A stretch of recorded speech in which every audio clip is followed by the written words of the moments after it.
Film fans of YouTube, hello and welcome back to the channel.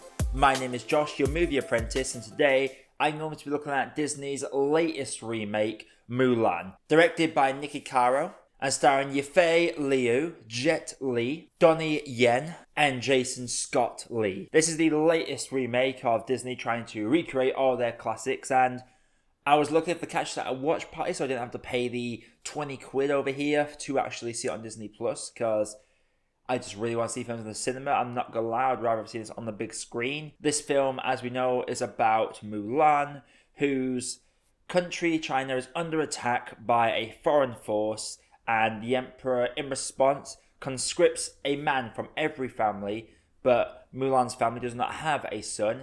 She is a daughter, but she has a sister in this one, so there's two daughters. Her father's gonna go ahead and probably die because he is gravely wounded from the previous war he was involved in. So Mulan steals his sword, steals his armor, and rides off into the sunset to fight under the guise of a male version of herself. And that's why I'm going to leave it there. Now, before we jump into this, if you do like what I do on this channel, consider clicking the like button, subscribing to the channel. I've been really loving the support so far over the last couple of weeks. It's really meant a lot. But without further ado, let's get into this review. So Mulan, she is my favourite Disney princess, closely followed by Moana. And the original animated film is in my top 3 or top 5 Disney films of all time. Such a short film, very nicely packaged, quite fast paced. So when they announced they were doing this, and they were doing the more realistic Mulan, I was excited, because one of my things with Disney remakes is tell the things that worked in the original and build on them and expand a little bit on them. Beauty and the Beast told the exact same story, but The Beast did have a nice song. Jungle Book by far expanded on its source material, and The Lion King was just a tread for tread remake that didn't really add anything to the story that was new or unique. Mulan tries, but I will say, if you're wanting a more realistic Mulan, there is a 2009 Chinese film called Mulan Rise of a Warrior, I think the bottom part of the text is, but that one does tell the story of Mulan, and it does tell the story of her going through all these battles. It's a long watch. It can be a hard watch at times, but if you want a realistic Mulan film with realistic battles and a realistic journey for her, that's the one you want to watch. Because this one strips back a lot of the original. There's no mushu, which I wasn't bothered about mushu being removed if they're going to go for a realistic Mulan, but they replace it with a phoenix and a shapeshifter. That is very underutilized. This, for me, was a lackluster movie. They sort of rush through a lot of the stuff we already know, but rather than build on it, they actually strip a lot of characters back and focus solely on Mulan. No longer is Mulan just a young girl who basically runs away desperately trying to save her father, not having a real clue what she's doing, and instead they replace her with someone that has this chi inside of her. So she can do all these OP parkour things and is a naturally gifted fighter from the get-go. And it's pure sexism that's prevented her from entering the army. And that lost a lot of the character with Mulan for me. I don't want to make too many complaints to the original, but at least with the original, it was more of I want to protect my father, I'll go, and I'll try my best. But she doesn't have a clue she's going to come back fighting. It's a very brave move. When Mulan, she knows she can fight. So she's just like, yeah, I'm just going to take your place, so I'm going to go kick some butt. There's a small arc, she's trying to hold back a chi, but it comes out of her randomly, and I don't know, I feel like it's a case of, with this, they've made Mulan someone that was born great. For me, I feel like watching her struggle and form connections with these other soldiers and building herself from the ground up, becoming one of the best fighters in the army, to having her just be good because she is good, took away from a lot of a character for me. The Chimpo, the Lin, the Yao characters, they are in here, but they are very much stripped back, and I only really clicked who they were when they'll be directly referred to them as their name. I feel like they could have done this very much like Attack on Titan, where it's men and women fighting alongside each other, and you see them bonding over time before going into battle. But this one, they go from not like each other very much to we're busy mates in 2 scenes. There's a big scene where she goes head and shoulders above the rest and surpasses everyone.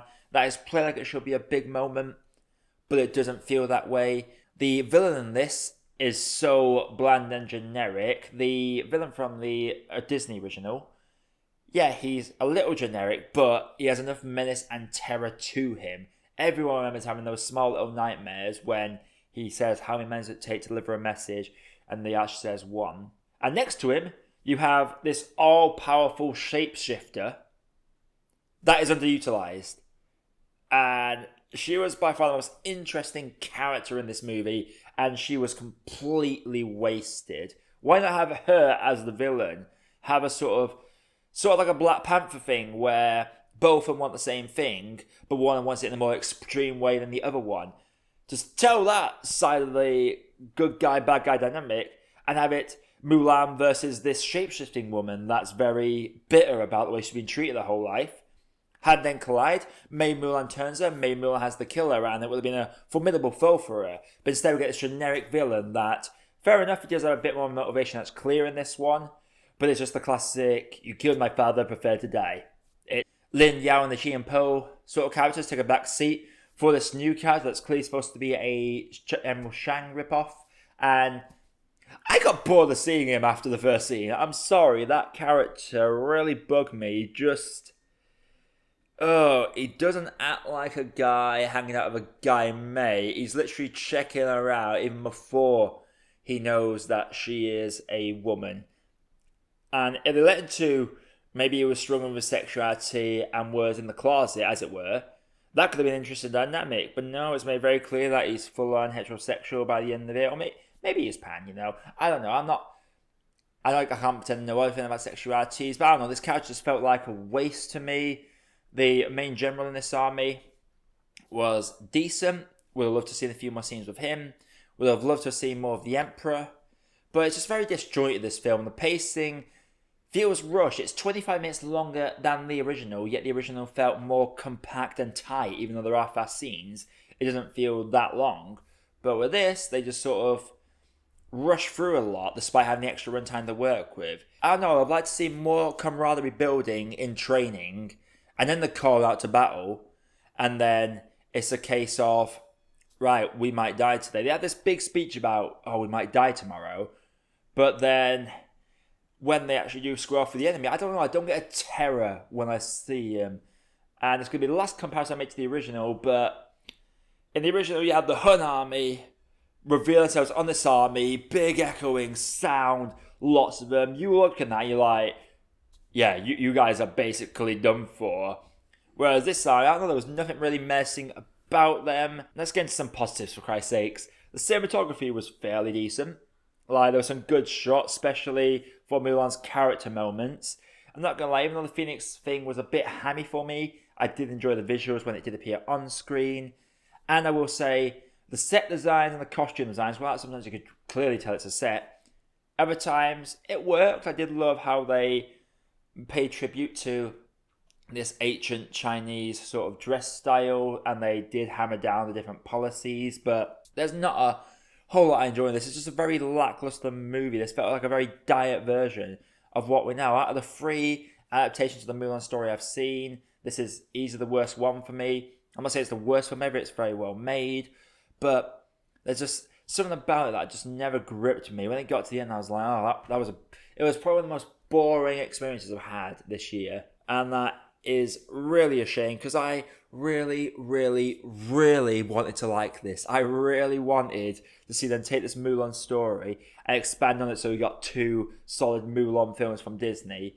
But now I might have to go back and watch that 2009 Mulan film. I saw it years ago, and I hadn't really thought about it for years until I was watching this, and I was thinking, the other Chinese Mulan movie did it better. Apparently there's another Mulan movie out this year as well, again from China, so maybe I'll watch that and rank all 4 of these Mulan films. Though, I didn't really grasp towards Mulan, didn't really enjoy following the journey a lot. The sister dynamic, I thought that would have been interesting coming into it, but the sister is just there, she doesn't do anything, there's no real connection, they had 2 conversations, that's about it. And the editing, let's not talk about the editing. The editing was, I felt like they were trying to play homage to like old kung fu movies and some Chinese cinema, because I've seen some Chinese films and the cinematography is very much like that. But even though it's goofy and campy, that cinematography, the Asian cinema seems to make it work.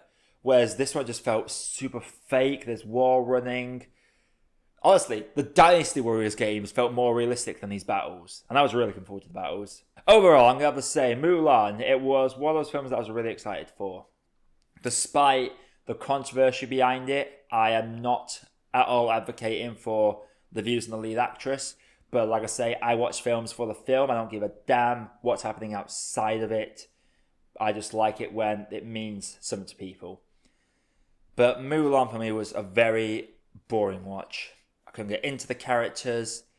The original Disney film was superior in every single way. The stuff they tried to add on either feels ham-handed or wasted. There are a few things in this that just don't feel like they fit. And is this worth getting on Disney Plus for the £20 or $30, whatever it is?